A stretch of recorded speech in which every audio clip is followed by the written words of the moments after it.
missão é a verdade, com amor e a caridade. Umbanda, salve o centro de Umbanda, Caminho Jaruã. Olá, sejam bem-vindos ao canal do Cuca, Centro de Umbanda, Caminho Jaruanda. Hoje falarei alguns tópicos da vida de Francisco de Assis. Começarei aqui com uma frase dele falando: comece fazendo o que é necessário, depois o que é possível, e de repente você estará fazendo o impossível. Apenas comece. Bom, Francisco, o nome dele em italiano era Giovanni, mas se traduzirmos para o português, fica João, nome muito conhecido entre nós aqui no Brasil. Francisco tinha a vida boa, o pai tinha dinheiro, dono de roupas, de tecidos, e vivia uma vida de, para a terminologia de hoje, de ostentação. Ele ostentava muito. Ia para bares, gostava de roupas caras e curtia muito a vida. Estou falando isso para nos advertirmos que a maioria dos santos, que foi santificado pela Igreja Católica, não nasceram santos. Tinha uma vida comum como a nossa. Após que aconteceu o despertar desses seres humanos, e aí começaram a realizar muitos feitos em suas vidas. Bom, ele participou de 2 guerras. Na Segunda Guerra, a maioria dos seus amigos foram mortos e ele preso. E na cadeia, ele começou a refletir a vida que ele levava e como ele está hoje na cadeia. Ele teve tuberculose e malária, quase morreu. Ficou muito doente. Tanto é que ele tentou, lá na frente, voltar para a guerra e não conseguiu. Ficou muito debilitado. Então, na cadeia, ele refletiu muito sobre a vida. E quando ele saiu da cadeia, os amigos dele e alguns escritores relataram que ele começaram a ter surtos de feitos caridosos. Não podia ver um pobre, não podia ver um leproso, não podia ver um doente, que começou a ter surtos, querendo ajudar essas pessoas. E dentro desses surtos, ele pegara lá na loja do pai dele os tecidos de roupas, porque onde ele morava, na cidade dele de Assis, era muito frio e tinha muita gente doente naquela época. E ele começou a agasalhar as pessoas. E deu para a igreja e agasalhar. Aí o pai dele taxou ele como um ladrão. Falou: meu filho está me roubando. E prendeu ele no porão da casa. E aí ele ficou mais uma vez refletindo se esse era o caminho certo. O que aconteceu? Ele se recolheu na igreja para pedir uma instrução do alto. E aí ele abriu a Bíblia 3 vezes aleatórias. Nas 3 vezes aleatórias que ele está lendo, aparece a palavra caridade. E ele entendeu isso também como sinal de Deus, para que, a partir daí, fosse essa a sua vida, ajudar o próximo e os mais necessitados. Foi daí em diante que seu pai foi lá na igreja, nessa época, e o acusando de roubo e com muitas testemunhas. E foi essa época que ele tirou a roupa dele, deu para o pai dele e falou que a partir dali seguiria o caminho dele. Desapego dos bens materiais ao serviço dos mais necessitados.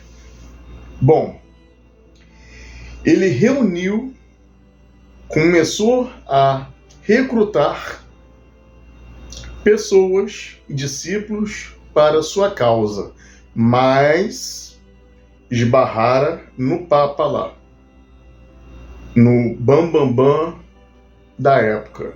E aí ele determinou uma lista de regras. Por quê? porque ele tinha que ser aprovado pelo Papa da época. Caso não fosse, mesmo fazendo a caridade, ele ia ser perseguido e morto, assassinado, a mando do Papa, por não ter autorização naquela época de fazer essa caridade em massa.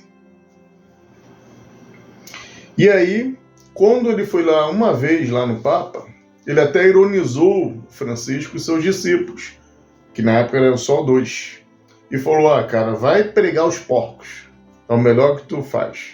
E assim ele fez, ficou pregando os porcos por um tempo, depois começou a ajudar novamente aos mais necessitados, passando aquele sufoco da época, porque era muito frio, e morar na rua, abrigo à base de favor, é bem complexo. Aqui temos o Brasil num clima tropical, mais quente. Agora, tem certos países e lugares, cidades determinadas, que é frio quase o tempo todo. E lá era uma cidade. Mesmo com o sol, era frio. E aí, com os feitos dele, o Papa lá teve um sonho com Francisco e seus discípulos. E aí o Papa entendeu que esse sim seria o sinal do alto para abençoar Francisco. E ele entendeu que Francisco seria muito bom para a igreja, muito bom nos seus feitos. E chamou Francisco, os discípulos, e os abençoou, dando assim permissão para que praticasse, em nome da igreja, as suas obras de caridade. Bom, dentro desses discípulos de Francisco, tinha um que se chamava Pedro. É Pedro Catani. E aí, Francisco, já estava grande, né, a sua equipe, nomeou Pedro Catani para ser o governador da Ordem dos Franciscanos. Mas Pedro morreu 5 meses depois. Enterraram Pedro, fizeram um túmulo bonitinho, botaram o nome dele, nascimento e morte. Mas só que a obra de Francisco já estava muito conhecida na época, por seus feitos. E as pessoas começaram a peregrinar no túmulo de Pedro. E o que aconteceu? Começaram a realização de milagres. Só naquela peregrinação as pessoas pedindo, os milagres acontecendo. E aí o que aconteceu? As pessoas iam até lá, Francisco de Assis, querendo se associar, ser um franciscano. Muitos seguidores, muitos fiéis chegando. E aí Francisco ficou louco, porque não tinha comida e abrigo para todo mundo. E aí Francisco teve que pedir intervenção do alto, rezar, para que Pedro parasse de fazer milagres. Olha que coisa! Para a época. Então, essa é a história de Pedro Catani. Bom, Francisco de Assis era muito jovial, era muito para frente, era uma alma jovem, apesar da idade ir passando, e aí ele via que na época do nascimento de Cristo, comemoração do Natal, era muito pobrezinho. E aí ele decidiu a criar numa gruta elementos que simbolizassem o nascimento de Cristo, que é o dito hoje o presépio, mas ele fez numa gruta. E aí botou velhinhas, carneiros, berço, começou a criar um presépiozinho da época. E pediu que todos os fizessem nas suas casas, para trazer mais alegria no aniversário de Cristo. E assim expandiu por toda a terra. Vocês viram o que aconteceu: árvores de Natal, bolinhas de Natal, velas, entre outras façanhas que a humanidade criara em torno do nascimento de Cristo. Bom, 2 anos após a sua morte, ele foi canonizado pela Igreja. O Papa lá entendeu que ele foi realmente um homem santo, com as realizações santas comprovadas pela Igreja. E aí o canonizou e o santificou. E temos também, na nossa Umbanda, o sincretismo dele Cúmulo, São Lázaro das Chagas, Ómulo Chagas e Francisco de Assis, lepra, chagas, sincretizando também na parte da magística, parte da magia, da cura, da doença, das chagas, a dedicação para o próximo. Essa é uma dedicação muito radical. Porque hoje tem uma instituição em Bangu, se eu não me engano, ele ainda está vivo, um homem também, que se dedicou a cuidar de pessoas com hanseníase, apesar das vacinas terem avançado, e ele pegou hanseníase. Se eu não me engano, não sei se ele está vivo, eu acho que não está vivo não. Mas ele faleceu na mesma condição de Francisco de Assis. Isso não é muito tempo, isso é recente. Então, essa é uma dedicação até para a nossa história do nosso pai Obaluaê, pai Omulu, né? O Senhor das Chagas, que dizem, segundo as histórias.